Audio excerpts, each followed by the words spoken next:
Welcome to Popcorn Planet. I am Andy Signor. We are live. It's been an intense show already, but we just got some massively breaking news that I wanted to record and clip for you guys to react to. Gabby Petito, we love and respect her and her family so much. We've been trying to wait for answers, and now, according to Fox News and other reports that are coming in this afternoon, Brian Laundrie's notebook has finally been revealed, along with a confession in the notebook saying, "I ended her life." I want to go through these pages. I want to warn everybody. This is I started reading through a bit before we pivoted over to this story, and it's heavy, so be prepared. We do have a full-on panel. It's already here. Oh my gosh, look at this packed house to react to this news. We got Pascal from the Pascal Show. We got Jizzy from True Crime. Oh, so glad to have Grizzly from True Crime here. It's Kim, Lewis, and Stefania all here to react as we read this with you guys live. So I want to go through sort of, it's weird because it's 8 pages of a journal, as we can see here from the pages. Really hard to read. Oh my word. And I'm sure will be dissected and looked at for a while, but we have here's the full note though in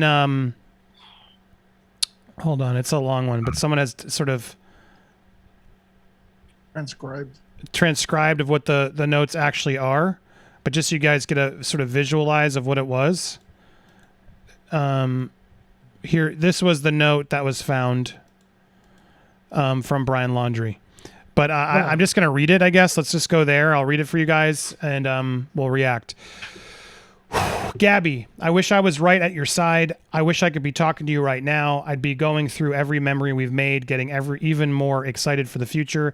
I can't live without you. I've lost every day we could have spent together, every holiday. I'll never get to play with Unintelligible again. Never go hiking with TJ. I loved you more than anything. I can't bear to look at our photos, to recall great times, because it was why I cannot go on. When I close my eyes, I will think of laying on the roof of the van, falling asleep to the sight of a meteor shower at the Crystal Geyser. I will always love you.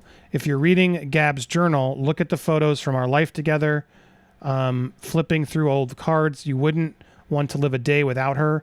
Knowing that every day you'll wake up without her, you wouldn't want to wake up. I'm sorry to everyone this will affect. Gabby was the love of my life, but I know adored by many. I'm so very sorry to her family because I love them. I'd consider her younger siblings my best of friends. I am so sorry to my family. This is a shock to them as well as a terrible grief. They loved as much, if not more than me, a new daughter to my mother, an aunt to my niece or nephew. Please do not make this harder for them. This occurred as an unexpected tragedy.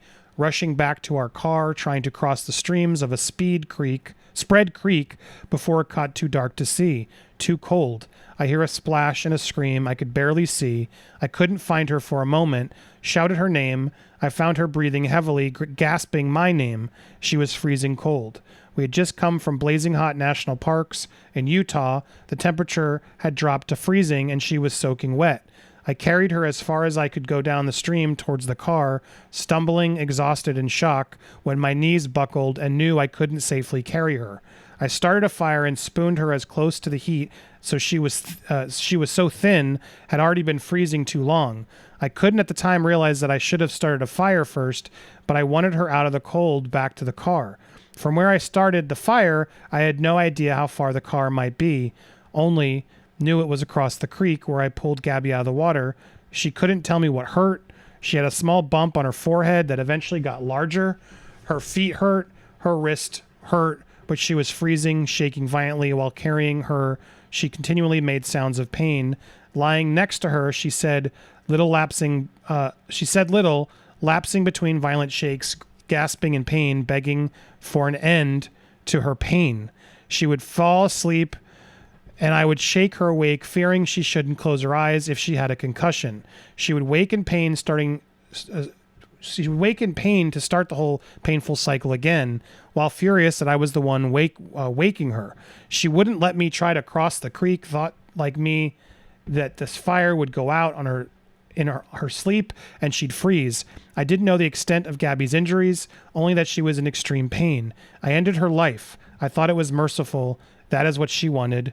But I see now all the mistakes I made. I panicked. I was in shock. But from the moment I decided, took away her pain, I knew I couldn't go on without her. I rushed home to spend any time I had left with my family. I wanted to drive north and let James or TJ kill me, but I wouldn't want them to spend time in jail over my mistake, even though I'm sure they would have liked to. I am ending my life not because of a fear of punishment, but rather because I can't stand to live another day without her. I've lost our whole future together, every moment we could have cherished. I'm so sorry for everyone's loss. Please do not make life harder for my family. They lost a son and a daughter, the most wonderful girl in the world. Gabby, I'm sorry. I have killed myself by this creek in the hopes the animals may tear me apart, that it may make some of her family happy. Please pick up all my things. Gabby hated people who litter. Whoa. Damn. I don't believe it. Me neither. I don't know if I believe it Don't either. Make sense. It doesn't make any sense. So she got a knot on her head. She was freezing. And because why didn't you of call a somebody? concussion- Why wouldn't she have called somebody? But because of a concussion, he takes her life? This makes What? No. no And the creek sense. was so shallow. The creek, where is she's falling in all this water? She's freezing. Then there's the text to the. Remember the stand text? Yeah. This SOB did not give the family any closure, man. He should have just, if he's gonna off himself. he Whoa, should've- whoa, Lewis, you're buying it. I think the Laundries No, wrote no. this. Oh, I you think do? the parents wrote this. The Okay. parents found the body. Remember? Okay, It's very that's a easy. different thing, And man. again, speculation warning here. We're back into the figuring out this whole case, but I bet you the Laundries had something to do with this note. This note reads so conveniently. Let the animals tear me up. It reads as if it knows like what's going to happen in a way. You know what I mean? Like I don't know. There's you do. Yeah, you just. I just saw the light. Yeah, man. you make it's a just good I don't point know. there. It's like and leave my family alone and all. It just all reads like hey. Enough. It's time to move on. Like almost like they're putting this out now. Apparently, this was taken when the body was found, so it's not like something they could have faked now. And again, I'm speculating. Don't sue me. It's my theory, my conspiracy theory, my whatever. But I don't know. There's something about this that just reads like, did the parents write this? Is this even him? Roberta This wrote all. that. It's- either way, I don't buy it. This makes no sense. It makes me even more mad, and it also makes sense why the parents are specifically now maybe pursuing more after maybe discovering this. How much more angry this would make them, because I'm not buying a lick of this. Is anybody disagree with me? No, I don't. No. At the end of the day, they had a van. Like, Yeah. if that's the case where she's literally like on what's its door and everything, you get her to the van, you get her in, and your whole freaking backside to the nearest A&E hospital, whatever. Not, okay, what I'm going to do now is carry her, start a fire, get her close to warm her up, because, you know, the doctor's in the house. He ain't no, any reasonable, normal-headed kind of person would have launched her in that freaking van and hauled backside to nearest A&E. This makes Correct. no freaking sense. It makes no Nope. sense whatsoever. Because all None. the evidence would have been there that he's innocent. Yep. Right? None. Steph? My God, And- and look, but Grizzly, you've help me gotta out. think- This like looks like he's writing like a killer too. It's just this weird like. It's so freaking weird. So the weird it's lines up typical- in the curves to his like the spherized lettering. Like what the hell is this? Typical Brian. The thing is, though, the autopsy, I mean, I don't think we really know all of the autopsy. However, the autopsy, in terms of what I remember, only revealed that essentially she passed away due to strangulation in terms of what that monster did to her. But there were no reports from that autopsy, as far as I can remember, that she had suffered from a concussion or that there was a bump on her head or something along those lines. There was which blunt were- force trauma, yeah? Blunt force trauma and strangulation, yeah? But not a concussion.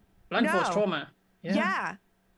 So it doesn't marry up a little bit to what the autopsy had revealed as well. So yeah, no, no Can't they way. authenticate the handwriting?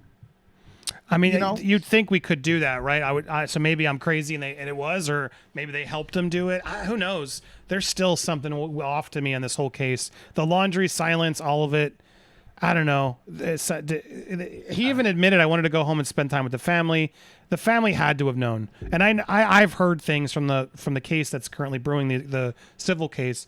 There is definitely evidence that the family knew, that the Laundries, Yes. knew. And so, how do you let your kid go out knowing that knowing all this. You know what I mean? Like, that's what's so weird to me. It's like, I understand maybe you want to cover up for your kid. Okay. You don't want your kid to go to jail. Okay. But you're going to let your kid just go out for a walk in the middle of nowhere, knowing all that's on their mind and how the weight on their shoulders. Like, no way I'm doing that. Like, what do you, that's so scary.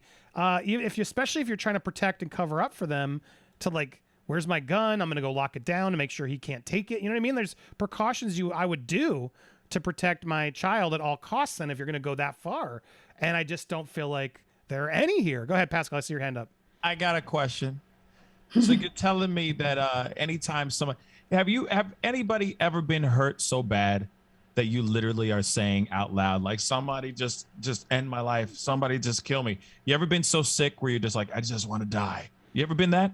Has anybody ever been that sick? I mean, never said it seriously. But no. That's what I'm trying to say. But that's what I'm trying to say. But that's exactly what I'm trying to say. He literally took what she said literally and said, oh, okay. Like, that doesn't make sense. If she really just hit her head and she's just in a lot of pain, you know, freezing and all that stuff, he literally just said, oh, what she says is truth. I should just do it. I should just end her life right here. That doesn't make any sense. It doesn't make sense. Pascal, I would respectfully disagree in a certain respect. I have been in that position where I've been, no word of a lie, like, honest truth, been in such an amount of pain where I'm literally saying, freaking end me now. Yeah, but you've lived with that stuff. It's not your situation is not an injury at a campground. Right? You've lived with that, and that's been a pain you've bared for a while, and it's something, right? It's that's a different thing than we're implying that she had some sort of injury. She dinged her head and suddenly. Yeah, and then suddenly I'm in so much pain. Like, I don't know. Okay. I don't think they're the same. Sorry, I took it as what he was saying is, you know, just pain in general. You're just in that amount of pain that you just. No, I mean, like Dr. Kevorkian. I'm sure there's instances where it's tough. Yeah. Somebody broke their arm and it maybe it hurts a lot. You know what I mean? People say things like that, but it's like, oh, you broke your arm. She was in extreme pain. Yeah. Come on. Take me. And it's like, well, okay. This wasn't. Like, I mean, I don't know. It's like, and he's writing it so poorly. Doesn't make sense. It doesn't make sense. But it's like, you know. I don't know. Why wouldn't you try to get help? You have phones. You're in a car. Why wouldn't you put her in the car and drive her out, even if she's in pain? Like, I'm just going to make a fire. This letter's meant to make him look like he didn't do it. Correct. Exactly, like a hero. And like a hero. Correct. Like, look, I was so merciful. Oh, my word. Correct. That's how I'm taking this. I don't know. Whether the parents knew or not, he at least was doing it in a way where I feel like this was a cover-up letter. To try to like take away the heat. Maybe his parents just didn't help but were yelling at him. And what are they going to do to us? I don't know. There's something off on this letter. I don't buy it. Yep. And there's clearly more involvement in this than I think that there was. I do want to just get this up so people can read it and get it up there. We'll talk a little bit more about what this is. But before I upload this, tell me what you guys think of this update. We will obviously keep you posted. The timing of this is also interesting as the appeal case is happening. It almost feels like maybe did the Petitos put this out to try to help, you know, get the attraction back so people get bothered. I don't know what's going on here, but something's up here. The timing of all this is very sus to me, and we will keep you updated on this appeal case or the civil case against the Laundries, which currently the Petitos are going. If you missed that one, I'll put it at the end of this video. You can watch their plea to try and get this case to go, because they may not even get a case, because the judge will decide within 2 weeks whether they even get to have a civil case against the Laundries. Did they break a law? Are they responsible? Was knowing and making public statements enough to come after them? We will find out soon. Thank you guys, though, for watching this on the replay. If you're watching live, don't go anywhere. We're not done. We will discuss this as well as some more comments, but I want to get this clipped for YouTube to get this breaking news out there. Make sure you hit subscribe to not miss any other news here to Popcorn Planet.